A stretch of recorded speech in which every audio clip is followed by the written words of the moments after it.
ഹരി ഓം. എല്ലാവർക്കും എൻ്റെ വിനീത നമസ്കാരം. ഭഗവത്ഗീതയിലൂടെ ജീവിത വിജയം.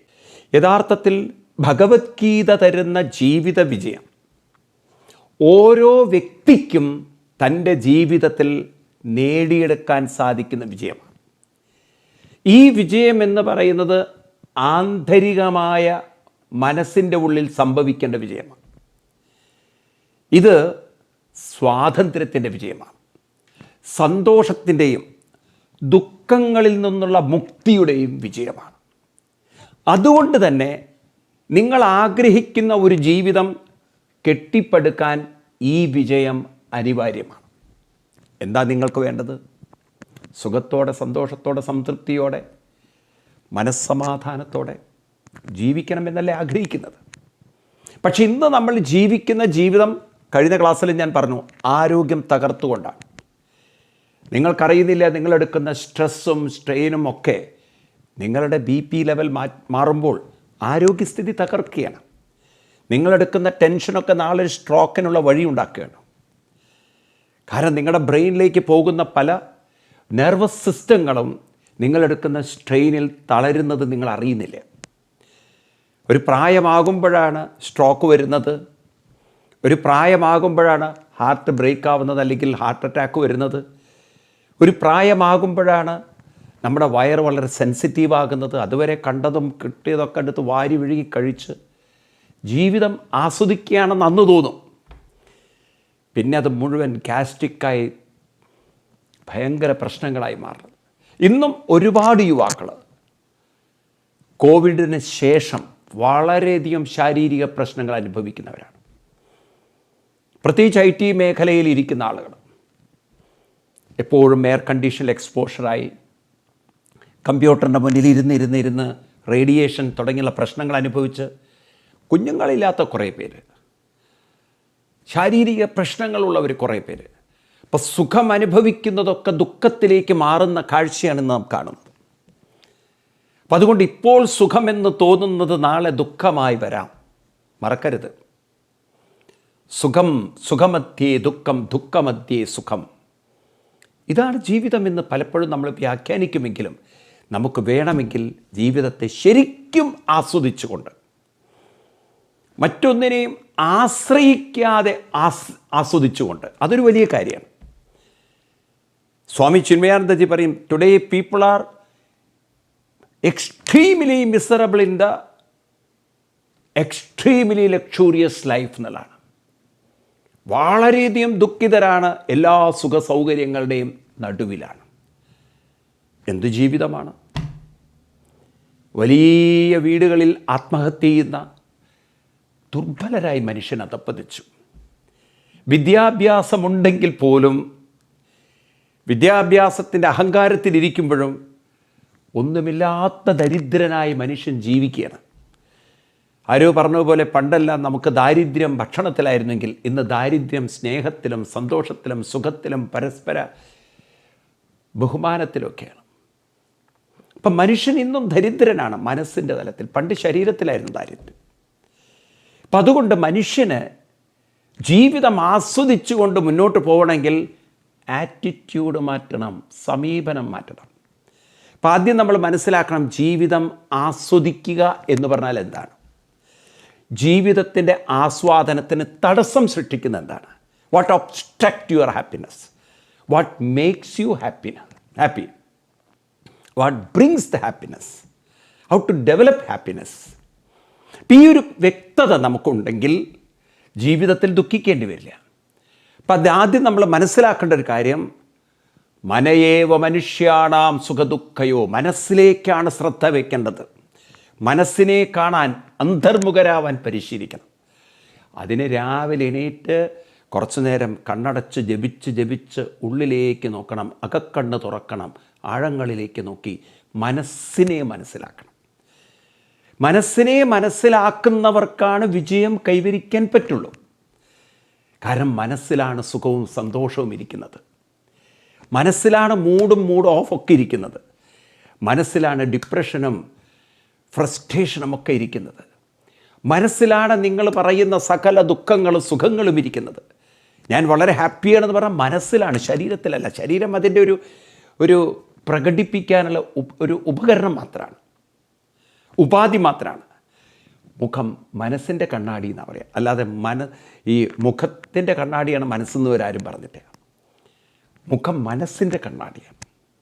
അപ്പം ആ മനസ്സിനെ മനസ്സിലാക്കിയാലേ ജീവിതത്തെ സുഖത്തോടെ നിലനിർത്താൻ, ദുഃഖത്തിൽ നിന്ന് മുക്തരായി കൊണ്ടുപോകാൻ സാധിക്കണം.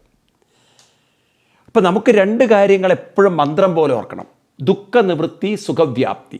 ദുഃഖനിവൃത്തി, സുഖവ്യാപ്തി. എന്താ ജീവിതത്തിൻ്റെ ലക്ഷ്യം? ദുഃഖനിവൃത്തി, സുഖവ്യാപ്തി. ഇത്രയും നമ്മൾ ഓർത്തു വെച്ചാൽ മതി. സുഖത്തെ വ്യാപിപ്പിക്കുക. ഇപ്പം നമ്മളെന്താ ചെയ്യണത്? സുഖപ്രാപ്തി, ദുഃഖവ്യാപ്തി. നേരെ ഓപ്പോസിറ്റാണ്. താൽക്കാലിക സുഖങ്ങളെ പ്രാപ്തരാക്കും. അത് കള്ളു കുടിച്ചിട്ടായാലും ശരി, വേണ്ടാധീനങ്ങൾ കഴിച്ചിട്ടായാലും ശരി, അങ്ങനെ സമയം നമ്മൾ ചെലവഴിച്ച് രാത്രി 11, 12, 1 മണി വരെയൊക്കെ കമ്പ്യൂട്ടറിലിരുന്നോ അല്ലെങ്കിൽ നിങ്ങൾ യൂട്യൂബിലിരുന്നോ പലതും കണ്ട് രാവിലെ വളരെ വൈകി എണീക്കുന്ന സമയത്ത് നിങ്ങൾ വിചാരിക്കും ദുഃഖം മാറ്റി സുഖമായ ജീവിതമാണെന്ന്. പക്ഷേ സുഖം പ്രാപിക്കുമ്പോഴും ദുഃഖവ്യാപ്തി കൂട്ടുകയാണ്. കാരണം ആരോഗ്യം നശിപ്പിക്കുകയാണ് നിങ്ങൾ, മനസ്സിനെ ദുർബലമാക്കുകയാണ് നിങ്ങൾ. നിങ്ങളുടെ മനസ്സിനെ നിങ്ങൾ ശക്തിപ്പെടുത്തുകയല്ല. അപ്പം നമുക്ക് നേരെ വിപരീതമാണ് വേണ്ടത്. ദുഃഖനിവൃത്തി, സുഖവ്യാപ്തി. മനസ്സിലാവുണ്ടെന്ന് വിചാരിക്കാം. ഇപ്പം നമ്മൾ നോക്കുന്നത് സുഖപ്രാപ്തി, പെട്ടെന്ന് സുഖം കിട്ടുക. ദുഃഖവ്യാപ്തി, അവസാനം എന്നും പ്രശ്നങ്ങൾ. ശരീരത്തിന് ആരോഗ്യമില്ല, സ്നേഹബന്ധങ്ങളില്ല, പരസ്പര വിശ്വാസമില്ല, ഒന്നിനും ഒരു കോൺഫിഡൻസ് ഇല്ല. അതാണിപ്പോൾ നമ്മൾ ജീവിതമായി കാണുന്നത്. വാർദ്ധക്യത്തിലേക്ക് കടക്കും തോറും ജീവിതം ദുരന്തമായി മാറുന്ന ഒരു സമൂഹത്തിലേക്കാണ് നമ്മൾ നീങ്ങിക്കൊണ്ടിരിക്കുന്നത്. അപ്പോൾ ഇത് മാറ്റിയെടുക്കണമെങ്കിൽ നമ്മുടെ നിർവചനം മാറ്റണം. What is the purpose of life? ദുഃഖനിവൃത്തി, സുഖവ്യാപ്തി. ഇത് പറഞ്ഞ് പഠിക്കണം നിങ്ങൾ. അപ്പം അങ്ങനെ നമ്മുടെ ജീവിതത്തെ നമുക്ക് വാർത്തെടുക്കണമെങ്കിൽ ദുഃഖം എങ്ങനെയാണ് ഉണ്ടാകുന്നത് എന്ന് നമ്മൾ അറിയുക. ദുഃഖമുണ്ടാകുന്നതിന് കാരണം മനസ്സ് ദുർബലമാകുമ്പോഴാണ് ദുഃഖമുണ്ടാകുന്നത്. ദുർബല മനസ്സിലേ ദുഃഖം നിൽക്കുള്ളൂ. So if you are unhappy, if you are miserable, if you are depressed, accept you are weak, mentally weak. ഇതാണ് കൃഷ്ണൻ ഗീതയിൽ 2-ാം അധ്യായത്തിൽ അർജുനനോട് പറയുന്നതും. ക്ഷുദ്രം ഹൃദയ ദൗർബല്യം തെക്തോത്തിഷ്ഠ പരന്തപ. ഹേ അർജുന, നിന്റെ മനസ്സ് ദുർബലമായതുകൊണ്ടാണ് നീ ഇങ്ങനെ വളരെയധികം ഡിപ്രസ്ഡായിട്ട്, ഫ്രസ്ട്രേറ്റഡായിട്ട് യുദ്ധക്കളത്തിൽ തളർന്നു പോയത്. ഏതു വ്യക്തിയും ജീവിതത്തിൽ തളർന്നു പോകുന്നതിന് കാരണം, ദുഃഖത്തിലേക്ക് അമർന്നു പോകുന്നതിന് കാരണം മനസ്സ് സങ്കുചിതവും മനസ്സ് ദുർബലവുമാണ്. അപ്പം ഈ മനസ്സ് ദുർബലമാണെന്ന് നമ്മളാരും അറിയുന്നില്ല. അതിനുള്ളിലേക്ക് നോക്കി പഠിക്കണം, അത് ഉള്ളിലേക്ക് നോക്കി കണ്ടെത്തണം. അപ്പം നമുക്ക് മനസ്സിലാവും ദുഃഖനിവൃത്തി എന്നത് സാധിക്കണമെങ്കിൽ മനസ്സിനെ നമ്മളൊന്ന് മനസ്സിലാക്കിയെടുക്കേണ്ടതുണ്ട്. കാരണം മനസ്സിനെ മനസ്സിലാക്കുമ്പോഴാണ് അറിയുന്നത് മനസ്സ് സ്വതന്ത്രമാണ്. മനസ്സിനെ എങ്ങോട്ട് വേണമെങ്കിലും നമുക്ക് മാറ്റാൻ പറ്റും. ഫ്ലെക്സിബിളാണ്, ട്രാൻസ്പെറൻ്റാണ്, വെരി ഓപ്പണാണ്, ഫ്രജൈലാണ്. മനസ്സെപ്പോഴും നമുക്ക് മാറ്റിയെടുക്കാൻ പറ്റുന്നതാണ്. അപ്പം അങ്ങനെയുള്ളൊരു മനസ്സ് എന്തുകൊണ്ട് ദുഃഖത്തിലേക്ക് പോയി? ദുർബലമായതുകൊണ്ട്.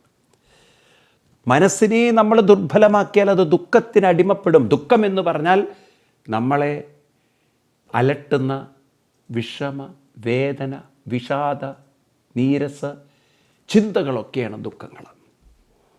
ആഗ്രഹിച്ചത് കിട്ടിയില്ലെങ്കിൽ ദുഃഖം, ആഗ്രഹിച്ചതുപോലെ കാര്യങ്ങൾ മുഴുവനായിട്ടില്ലെങ്കിൽ ദുഃഖം, നമ്മളെക്കാളും മറ്റുള്ളവർക്ക് സുഖസന്തോഷങ്ങൾ കിട്ടുന്നതിൽ ദുഃഖം, നമുക്ക് പരിഗണന കിട്ടാത്തതിൽ ദുഃഖം. അങ്ങനെ ദുഃഖത്തിന് 1000 കാര്യങ്ങളുണ്ടാവും. പക്ഷെ ദുർബലമായതുകൊണ്ടാണ് മനസ്സ് ദുഃഖത്തിന് അടിമപ്പെടുന്നതെന്ന് അറിയുന്നവരില്ല, അറിയുന്നില്ല. കാരണം എല്ലാവരും വിചാരിക്കുന്നതോ നിങ്ങൾക്കൊക്കെ അങ്ങനെ പറഞ്ഞാൽ മതി, എനിക്ക് അത് കിട്ടിയിട്ടില്ലേ, ഇത് കിട്ടിയിട്ടില്ലേ. നിങ്ങൾക്ക് കണ്ടില്ലേ, നിങ്ങൾ അവകാശങ്ങൾക്കും അതുപോലെ തന്നെ എല്ലാവിധത്തിലുള്ള ആനുകൂല്യങ്ങൾക്കും വേണ്ടി മനുഷ്യൻ നെട്ടോട്ടം ഓടുകയാണ്. ഇന്ന് ശമ്പളം നോക്കൂ നിങ്ങൾ. ഗവൺമെൻറ് ഉദ്യോഗസ്ഥന്മാരെ ആർക്കുണ്ട് ശമ്പളം പോലെ? പക്ഷേ എത്ര ഗവൺമെൻറ് ഉദ്യോഗസ്ഥന്മാർ സന്തോഷരാണ്, ഹാപ്പിയാണ്. എത്ര കിട്ടിയാലും മതിയാവുന്നില്ല. അവരെ വിചാരം ഇനിയും വാരിക്കോരി ചെലവഴിച്ച് ആർഭാടം കാണിച്ച് ജീവിക്കുന്നതിലാണ് സുഖം എന്നുള്ളതാണ്. പക്ഷേ സ്നേഹബന്ധങ്ങൾ, ആരോഗ്യ പ്രശ്നങ്ങൾ, ഇതൊക്കെ കൂടുന്നത് അവരറിയുന്നില്ല. സ്നേഹബന്ധങ്ങൾ തകർന്നുകൂടെ അവരറിയുന്നില്ല. കാരണം എന്നോ മനുഷ്യന് പണത്തിലേക്ക് ശ്രദ്ധ തിരിഞ്ഞോ. ഈ സമ്പാദിക്കുന്നവൻ്റെ ശ്രദ്ധ മാത്രമല്ല പണത്തിലേക്ക്, അവൻ്റെ മക്കളും പണത്തെയാണ് സ്നേഹിക്കുന്നത്, ഭാര്യയും പണത്തെയാണ് സ്നേഹിക്കുന്നത്. മൊത്തം പണത്തിലേക്ക് ഫോക്കസായൊരു കുടുംബത്തിൽ എവിടെ സ്നേഹവും, എവിടെ സൗഹാർദ്ദവും, എവിടെ ഐക്യവും, എവിടെ ഒത്തൊരുമയും, എവിടെ സമാധാനവും? അതുകൊണ്ടാണ് കോടീശ്വരന്മാരുടെ വീടുകളിൽ ഏറ്റവും ദുഃഖം വിളയാടുന്നത്. ദരിദ്രൻ്റെ വീട്ടിൽ അത്ര ദുഃഖം ഇരിക്കാത്ത അവിടെ പണം വലിയൊരു വിഷയമല്ല. അപ്പം മക്കളുടെ ശ്രദ്ധ പണത്തിലേക്കല്ല, വ്യക്തികളിലേക്കാണ്. ഇന്ന് ശ്രദ്ധ പണത്തിലേക്കായി തിരിഞ്ഞു. ഇന്ന് കേരളത്തിൽ അങ്ങനെ പണത്തിലേക്ക് ശ്രദ്ധ തിരിഞ്ഞു പോയതുകൊണ്ടാണ് കുടുംബ ബന്ധങ്ങളൊക്കെ താളം തെറ്റുന്ന നമ്മൾ കാണുന്നില്ലേ? എത്രയെത്ര വീടുകളിലാണ് ആത്മഹത്യകളും പ്രശ്നങ്ങളും, എത്രയെത്ര വീടുകളിലാണ് ഇന്ന് ജീവിതത്തിൻ്റെ പല പ്രശ്നങ്ങളും പറഞ്ഞ് തമ്മിലടിയും ഇടിയും കുത്തും വഴക്കും കുടുംബ പ്രശ്നങ്ങളുമായിട്ട് ജീവിക്കുന്നു. ഇതിനൊക്കെ ഒരു അവസാനമുണ്ടോ? കാരണം പണം ഫോക്കസ്ഡായിപ്പോയി, പണം ഒരു സെൻട്രൽ തീമായി. പണം വേണ്ട എന്നല്ല പറയുന്നത്, ബാലൻസ് ചെയ്യാൻ പറ്റണം. പണം വേണ്ടടുത്ത് പണം വേണം, എന്നാൽ ബന്ധങ്ങൾക്ക് പണത്തിനേക്കാളും വില കൽപ്പിക്കാൻ പറ്റണം. പണത്തിന് ബന്ധങ്ങളെക്കാളും വില കൽപ്പിച്ചാൽ ബന്ധങ്ങൾ തകർന്നു പോവുകയുള്ളൂ. ഇതൊന്നും ആരും പറഞ്ഞു തരാനുമില്ല, പരിശീലിപ്പിക്കാനുമില്ല. ദുർബല മനസ്സ് പണത്തെ വലുതായി കാണും, സ്ഥാനങ്ങളെ വലുതായി കാണും. എന്നാൽ ധീര മനസ്സുകൾ ബന്ധങ്ങളെ വലുതായി കാണും. ധീര മനസ്സുകൾ സ്നേഹബന്ധങ്ങളെ, ഐക്യത്തെ, ഒത്തൊരുമയെ, സേവനത്തെ വലുതായി കാണും. അപ്പോൾ ദുർബല മനസ്സാണോ നമ്മുടേത്, ദുരിതം അനുഭവിച്ചേ പറ്റുള്ളൂ, കഷ്ടപ്പാടുകൾ അനുഭവിച്ചേ പറ്റുള്ളൂ. ഇനി ആ മനസ്സിനെ ധീരമാക്കാൻ സാധിച്ചാൽ നമുക്ക് ജീവിതം മാറ്റിമറിഞ്ഞു വരും. ഇന്ന് പ്രവൃത്തിയിൽ ദുർബലരായി ജീവിക്കുന്ന ആളുകളാണ് കൂടുതൽ. കാരണം tension, stress, over time, overload, ഇതൊക്കെയാണ് ഇന്നൊരു ഭാഗത്ത്, പ്രത്യേകിച്ച് ഞാൻ പറയുന്നത് IT മേഖലയിലൊക്കെ ജോലി ചെയ്യുന്ന ആളുകൾക്ക് പറയാനുള്ളത്. ഇനി പാമ്പ് കടിച്ചവനെ ഇടിവെട്ടും കൂടി ഏറ്റ് തകർന്നു എന്ന് പറഞ്ഞ പോലെയാണ്, അല്ലെങ്കിലേ ദുർബലമായ മനസ്സിനെ ഒന്നുകൂടി ദുർബലമാക്കാൻ സർക്കാർ ഇനി കള്ളിൻ്റെ ഒരു ഔട്ട്ലെറ്റ് കൂടെ അവർക്ക് സമ്മാനിക്കണം. മോനെ, നീ തളരണ്ട, ഞങ്ങൾ തളർത്തിക്കോളാം. നീ ചെറുതായിട്ടേ തളർന്നുള്ളെങ്കിൽ ബാക്കി ജോലി ഞങ്ങൾ ചെയ്തോളാം. പണ്ടൊക്കെ കൂലിപ്പണി ചെയ്യുന്ന ആളുകളാണ് വീട്ടിലേക്ക് 4 7 എന്നൊക്കെ പറഞ്ഞു വരിക. ഇനിയിപ്പം നോക്കൂ നിങ്ങൾ, സൂട്ടും കോട്ടും ഇട്ടവൻ IT ഓഫീസിൽ നിന്ന് കയറി വരുന്നവൻ ഈ തരത്തിൽ വരുന്ന ഒരു ദുരന്ത കാഴ്ചയോടെ നമ്മൾ കാണാൻ പോവുകയാണ്. അത്ര തപ്പതിച്ച ഒരു സിസ്റ്റത്തിലേക്കാണ് മനുഷ്യൻ കാലുവെക്കുന്നത്. ദുർബലരെ കൂടുതൽ ദുർബലരാക്കുന്ന ദൗർബല്യത്തിൻ്റെ സംസ്കാരം. ഭഗവത്ഗീത ധീരതയുടെ സംസ്കാരമാണ്. അതുകൊണ്ടാണ് കൃഷ്ണൻ ധീര ധീര എന്ന വാക്ക് എത്ര തവണയാണ് ആവർത്തിച്ച്. ധീരന്മാരൊരിക്കലും തളരാറില്ല. ഗീതയിൽ തന്നെ നമുക്ക് കാണാം, അനവധി തവണ കൃഷ്ണൻ പറഞ്ഞു, ഹേ അർജുന, സുഖദുഃഖേ സമേ കൃത്വാ ലാഭോ ജയാജയോ തതോ യുദ്ധ്വായ യുദ്ധസ്യ നൈവം. നീ യുദ്ധം ചെയ്യാൻ മനസ്സ് വെച്ച് ധീരനാവും. ധീരതത്ര ന മുഹ്യതി. ധീരന്മാരൊരിക്കലും കരയാറില്ല, ധീരന്മാർ തളരാറില്ല എന്നൊക്കെ കൃഷ്ണൻ ധീര എന്നുള്ള വാക്ക് അനവധി തവണ ഗീതയിൽ ഉപയോഗിച്ചിട്ടുണ്ട്. അപ്പം നമ്മൾ ദുർബലരാകണോ ധീരരാകണം? ദുർബലരായാൽ കരയാം, ധീരരായാൽ ചിരിച്ച് ജീവിക്കാം. ഓപ്ഷൻ 2 ഉണ്ട്. ഈ ധീരരാവാനാണ് നമ്മൾ പരിശ്രമിക്കേണ്ടത്. ഇപ്പം ധീരരാവുക എന്ന് പറഞ്ഞാൽ എന്താണ്? മനസ്സിനെ ചില സാധനാക്രമങ്ങളിലേക്ക് കൊണ്ടുവന്ന് സ്വസ്ഥമാക്കുന്ന പരിശീലനത്തിൻ്റെ പേരാണ് ധീരരാവുക. മനസ്സിലായില്ല? മനസ്സിനെ വെറുതെ കുറേ നാമജപങ്ങൾ ജപിപ്പിച്ചുകൊണ്ട് അതിൽ കുരുക്കുന്നതല്ല.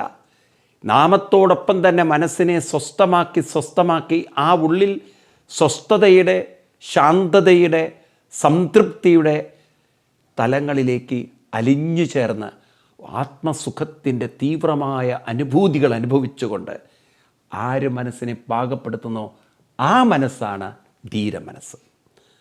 ആത്മസുഖം അനുഭവിക്കുന്ന മനസ്സ് ധീരമനസ്സാണ്.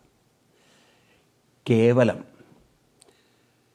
ഇന്ദ്രിയങ്ങളുടെ ലോകത്തിൽ മാത്രമിരുന്ന് ഇന്ദ്രിയങ്ങൾ തരുന്ന സുഖങ്ങളാണ് സുഖങ്ങളെന്ന് തെറ്റിദ്ധരിച്ച് ഇന്ദ്രിയങ്ങളെ മാത്രം തൃപ്തിപ്പെടുത്തിക്കൊണ്ട്, അല്ലെങ്കിൽ അതിലൂടെ മനസ്സിനെ തൃപ്തിപ്പെടുത്തിക്കൊണ്ട് നാം അങ്ങനെ സങ്കുചിതരായി വളരെ ദുർബലരായി ജീവിക്കാൻ തുടങ്ങിക്കഴിഞ്ഞാൽ ദുഃഖം ഈ ജീവിതത്തിൽ നിന്ന് നമ്മളെ വിട്ടുപോകില്ല.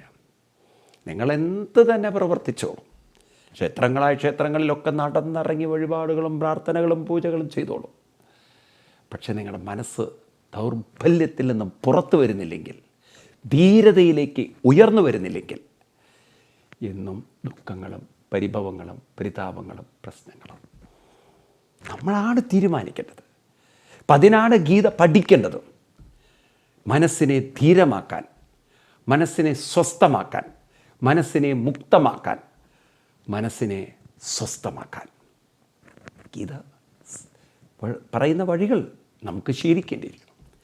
ഇപ്പം ഇവിടെ നമ്മളെ സംബന്ധിച്ച് കൃഷ്ണൻ പറയുന്നു, നിങ്ങൾക്ക് ജീവിതം ആസ്വദിക്കണോ, എൻജോയ് ചെയ്യണോ, എങ്കിൽ അതിലേറ്റവും പ്രധാനപ്പെട്ടൊരു ഘടകമാണ് മനസ്സിൻ്റെ സ്വസ്ഥത. സ്വസ്ഥ മനസ്സിലെ, വളരെ ശ്രദ്ധിക്കണം നിങ്ങൾ, ആവർത്തിക്കുകയാണ് ഞാൻ ഒന്നുകൂടി, സ്വസ്ഥ മനസ്സിലെ ആസ്വാദന ജീവിതമുള്ളൂ. അസ്വസ്ഥ മനസ്സിൽ ജീവിതം ആസ്വദിക്കുകയല്ല, ജീവിതം അവർ അനുഭവിച്ചു തീർക്കുകയാണ്, ദുരിതാനുഭവങ്ങളെ കൊണ്ട് തീർക്കുകയാണ്. അസ്വസ്ഥനെപ്പോഴും ദുരിതാനുഭവങ്ങളിലാണ്. സ്വസ്ഥമായ മനസ്സുള്ളവൻ എപ്പോഴും ആസ്വദിക്കുകയാണ്. സ്വസ്ഥാഭവ. ഹിന്ദു മതത്തിലുണ്ടല്ലോ, മറ്റുള്ളവരെ കാണുമ്പോൾ ആശീർവദിക്കുന്നതിനെ സ്വസ്തി. നിങ്ങൾക്ക് സ്വസ്തി ഉണ്ടാവട്ടെ, സ്വസ്ത്യസ്തുതേ, നിങ്ങൾക്ക് സ്വസ്തി ഉണ്ടാവട്ടെ, സ്വസ്ഥതയുണ്ടാവട്ടെ. എന്താണ് ഈ സ്വസ്ഥത? ഈ സ്വസ്ഥത എന്ന് പറയുന്നത് മനസ്സിനെ എല്ലാവിധ ചിന്തകളിൽ നിന്നും മുക്തമാക്കി വളരെയധികം അതിനെ സ്വസ്ഥമാക്കാൻ, ഇന്നത്തെ ഭാഷയിൽ പറഞ്ഞാൽ നമുക്കൊരു പക്ഷേ കുറച്ചുകൂടി തീവ്രമായി പറഞ്ഞാൽ റിലാക്സ് ചെയ്യാൻ, കംപ്ലീറ്റ്ലി മനസ്സിനെ അങ്ങനെ അയച്ചുവിട്ട് സകല ചിന്തകളിൽ നിന്ന് മോചിപ്പിച്ച് അതിനെ ആന്തരികമായ ബോധമണ്ഡലത്തിലേക്ക് ലയിപ്പിച്ച് നിർത്താനുള്ളൊരു കഴിവ്, അല്ലെങ്കിൽ നിങ്ങൾ ചെയ്യുന്ന സാധനയിലേക്ക് അലിഞ്ഞു ചേർന്നിരിക്കാനുള്ളൊരു കഴിവ്. അതിന് കൃത്യനിഷ്ഠ ആവശ്യമാണ്, പ്രണവ ഉപാസന ആവശ്യമാണ്, ജപസാധന ആവശ്യമാണ്. ആ ജപത്തോടും പ്രണവത്തോടും അപ്പോൾ ശരീരത്തെ അങ്ങനെ സ്വസ്ഥമാക്കി അങ്ങനെ വിശ്രമിപ്പിച്ചുകൊണ്ട് ലയിപ്പിച്ചുകൊണ്ട് അങ്ങനെ പരിശീലിപ്പിക്കുമ്പോൾ കിട്ടുന്ന ഒരു ആത്മസുഖം എന്ന് പറയുന്നത് മദ്യപാനികളൊക്കെ അനുഭവിക്കുന്നതിൻ്റെ സുഖത്തിൻ്റെ അപ്പുറത്ത് സുഖമാണ്. ഇത് നമ്മളിൽ നിറഞ്ഞു നിൽക്കുന്നുണ്ടെങ്കിലും മനസ്സ് ദുർബലമായതുകൊണ്ട് അനുഭവിക്കാൻ പറ്റുന്നില്ല. ആ ദുർബല മനസ്സിനെ നമുക്ക് പെട്ടെന്ന് പരിവർത്തനം വരുത്തിയെടുക്കാൻ പറ്റാത്തത് കൊണ്ട് ശനൈ ഉപരമേത്, ക്രമേണ മനസ്സിനെ ദുർബല ചിന്തകളിൽ നിന്നും പതുക്കെ മാറ്റി ഉപരമിപ്പിച്ചുകൊണ്ട് അതിനെ ശരിയായ ചിന്തകളിലേക്ക് ഫോക്കസ് ചെയ്യിക്കേണ്ടതുണ്ട്. അപ്പം അതിനാണ് കൃഷ്ണൻ ഇവിടെ പറയുന്നത് തത്വവിത്തുക്കളാവണം. നമ്മൾ ആ ശ്ലോകം ഒന്നുകൂടി നോക്കാം, 5, 6, 9. നൈവ കിഞ്ചിത് കരോമീതി യുക്തോ മന്യേത തത്വവിത് പശ്യൻ ശൃണ്വൻ സ്പൃശൻ ജിഗ്രൻ അശ്നൻ ഗച്ഛൻ ശ്വപൻ ശ്വസൻ പ്രലപൻ വിസൃജൻ ഗൃണ്ണൻ ഉന്മിഷൻ നിമിഷൻ നബി ഇന്ദ്രിയാണിന്ദ്രിയാർത്ഥേഷു വർത്തന്തൈതി ധാരയൻ. തത്വവിത് യുക്ത് യോഗയുക്തനായ, നമ്മൾ ആ കാര്യങ്ങളൊക്കെ കണ്ടു. അതായത് നിരന്തരമായ സാധനാഭ്യാസം കൊണ്ട്. എന്താ സാധന? കൃത്യനിഷ്ഠമായി എണീക്കുന്നു, പ്രണവോപാസന ചെയ്യുന്നു, പ്രാണായാമം ചെയ്യുന്നു, ജപം ചെയ്യുന്നു. ഈ ചെയ്യുന്നതോടൊപ്പം തന്നെ മനസ്സിനെ അങ്ങനെ വിശ്രമിപ്പിച്ച് പരിശീലിക്കും. അതിൽ കിട്ടുന്ന ഒരു സുഖമുണ്ടല്ലോ, ആ നിരന്തരമായ സുഖം അനുഭവിച്ചുകൊണ്ട് നമ്മളൊരു കാര്യം ചെയ്യുമ്പോൾ ഞാനൊന്നും ചെയ്യുന്നു എന്നൊരിക്കലും നമുക്ക് തോന്നില്ല. ആസ്വദിച്ച് ചെയ്യുന്നത് ഒരു ചെയ്യലല്ല. കാരണം നമ്മളതിൽ മുഴുവൻ അങ്ങനെ മുഴുകി ലയിച്ച് ചേർന്ന് പോയി. എന്ത് നമ്മൾ സ്ട്രെസ്സും സ്ട്രെയിനും ഉപയോഗിച്ച് ചെയ്യുമ്പോഴാണ് ഇതൊന്ന് തീർന്നു കിട്ടിയാൽ മതി, മടുത്തുപോയി, ഇതെപ്പോഴൊന്ന് തീർന്നു കിട്ടുക, ഇനി ഞാൻ ഈ ഒരു ജീവിതത്തിൽ ഇങ്ങനൊരു ജോലി ചെയ്ത് ജീവിക്കില്ല, മതി. അപ്പം മനസ്സ് മുഴുവൻ മുരടിച്ചും മരവിച്ചും മടുത്തും നിരാശപ്പെട്ടും വിരസതയായും ഒക്കെ ജീവിക്കുകയാണ് പലരും. മനസ്സിനെ ആകെ സങ്കുചിതമാക്കി സംഘർഷഭരിതമാക്കി എവിടെ എന്താ ആസ്വദിക്കാനാണ് നിങ്ങൾ പോകുന്നത്? ആസ്വദിക്കുക എന്ന് പറഞ്ഞാൽ എല്ലാം കെട്ടടങ്ങുക, അല്ലെങ്കിൽ അയഞ്ഞ് ലൂസാവാൻ, കുടിച്ച് ലൂസാവല്ല, ഫിറ്റാവല്ലത്. മാനസികമായ അങ്ങനെ ഒരു വിശ്രമം. നിങ്ങൾ പറയില്ലേ, ഞാനങ്ങനെ കെട്ടടങ്ങി കടന്നു, അങ്ങോട്ട് സുഖമായിട്ട് തളർന്ന് കിടന്നു. ഈ തളരുക എന്ന് പറഞ്ഞാൽ അവശരാവുക എന്നുള്ള അർത്ഥത്തിലല്ലോ കിടക്കുമ്പം പറയാം. അവിടെ തളർന്ന് അങ്ങോട്ട് കടന്നു പോയിന്ന് എന്ന് വെച്ചാൽ കംപ്ലീറ്റ്ലി അങ്ങോട്ട് ലൂസായി, റിലാക്സായി. ഈ ലൂസ് ഭ്രാന്തന്മാരുടെ ലൂസല്ല. ഇത് നമ്മുടെ മനസ്സിലും ശരീരത്തിലും സംഭവിക്കുന്ന ലൂസാണ്, അല്ല ചിന്തകളിലുണ്ടാകുന്ന ലൂസല്ല. ഇത് നിരന്തരം പരിശീലിപ്പിക്കാതെ എങ്ങനെ കിട്ടും നമുക്ക്? അതിനാണ് നമ്മളോട് പ്രാണായാമം തുടങ്ങിയിട്ടുള്ള പരിശീലനം കൃത്യനിഷ്ഠമായി ചെയ്യാൻ പറയുന്നത്. അപ്പം ആരാണോ മനസ്സിനെ ധീരമാക്കുന്ന പരിശീലനം, സാധന കൃത്യനിഷ്ഠയോടെ ചെയ്യാൻ തയ്യാറുള്ളത്, അവരുടെ മനസ്സ് പെട്ടെന്നല്ലെങ്കിലും സാവകാശം ധീരമായി മാറിയിരിക്കും. അങ്ങനെ ധീര മനസ്സുകൾക്ക് എല്ലാം ആസ്വദിച്ച് ചെയ്യാനുള്ള കഴിവ് വരുമ്പോൾ നമ്മളെന്താണ് ചെയ്യുന്നത് അതിലെങ്ങനെ മുഴുകി അത് ആസ്വദിക്കുകയാണ്. നിങ്ങൾ പാട്ടാസ്വദിക്കുന്ന പോലെ, സിനിമ ആസ്വദിക്കുന്ന പോലെ നിങ്ങളുടെ ജോലി നിങ്ങൾക്ക് ആസ്വദിക്കാൻ പറ്റുന്ന ഒരു മാനസികാവസ്ഥ നിങ്ങൾ സൃഷ്ടിക്കുകയാണ്. നമുക്കിഷ്ടമില്ലാത്തതൊക്കെ ആസ്വദിക്കാൻ എവിടെയും പറ്റാറില്ല, നമ്മൾ പ്രതിഷേധിക്കുക ചെയ്യാറ്. ഇഷ്ടമുള്ളതൊക്കെ ആണെങ്കിൽ അമിതമായി നമ്മളതിൽ മുഴുകി ആസ്വദിക്കും. ഇവിടെ ഇഷ്ടമുള്ളതൊന്നും ഇഷ്ടമില്ലാത്തതൊന്നും എന്നില്ല. ജീവിതത്തിൽ എന്താണോ വരുന്നത് അതൊക്കെ നമുക്ക് ഉൾക്കൊണ്ടുകൊണ്ട് മനസ്സിനെ ശാന്തമാക്കി സ്വസ്ഥമാക്കി അതിലൂടെ കടന്നു പോകുമ്പോൾ കിട്ടുന്ന ഒരു ആനന്ദമുണ്ടല്ലോ, അതൊരു സന്തോഷം തന്നെയാണ്. ഒരു കല്ലെടുത്ത് കുന്നു കയറുന്ന സമയത്ത് നാരായണത്ത് ഭ്രാന്തൻ പറയുന്നു, അതും ആനന്ദം. എത്ര ദുഷ്കരമായ കാര്യമാണ്. അതേ കല്ല് താഴേക്ക് ഉരുട്ടി അതിലങ്ങനെ തപ്പു കൊട്ടിക്കൊണ്ട് ആസ്വദിക്കുന്നതും ആനന്ദമാണ്. ഇതുപോലെ ജീവിതത്തിൽ ചില പ്രവൃത്തികളൊക്കെ കല്ലുരുട്ടി കയറ്റുന്നത് പോലെ ഇത്തിരി പ്രയാസകരമാണ്. പക്ഷെ അത് ആസ്വദിക്കാൻ പഠിക്കണം. അപ്പോഴാണ് രാത്രി കടന്നുറങ്ങുമ്പോഴും വളരെ സ്വസ്ഥമായൊരു മാനസികാവസ്ഥ നമുക്ക് വീണ്ടെടുക്കാൻ, നേടിയെടുക്കാൻ, ഡെവലപ്പ് ചെയ്യാൻ സാധിക്കുന്നു. ഇങ്ങനെ മാനസികമായ ഒരു പരിവർത്തനമാണ് ജീവിതം എങ്ങനെ ആയിരിക്കണം എന്ന് തീരുമാനിക്കണം. ആസ്വദിക്കണോ അതോ ദുരിതം അനുഭവിച്ചു തീർക്കണോ? രണ്ടിലൊന്ന് നമ്മൾ തീരുമാനിക്കണം. അതുകൊണ്ടാണ് കൃഷ്ണൻ പറയുന്നത്, നിങ്ങൾ എന്ത് ചെയ്യുന്നു എന്നല്ല, അതെങ്ങനെ ചെയ്യുന്നു, അതെങ്ങനെ അനുഭവിക്കുന്നു അഥവാ ആസ്വദിക്കുന്നു. ഇത് നമുക്ക് ശരിക്കും ക്ലിക്ക് ചെയ്താൽ ജീവിതത്തിൽ വലിയ മാറ്റങ്ങൾ നമുക്കുണ്ടാക്കാൻ പറ്റുമെന്ന് ഗീത ഉറപ്പ് തരികയാണ്. ഗീത വളരെ പ്രായോഗികമായിട്ടാണ് പറഞ്ഞത്. ഏതായാലും ഈ വിഷയത്തിൽ നമുക്കൊന്നുകൂടി ചർച്ച ചെയ്യാം അടുത്ത ക്ലാസ്സിൽ. അതുവരെ എല്ലാവർക്കും നന്ദി, നമസ്കാരം.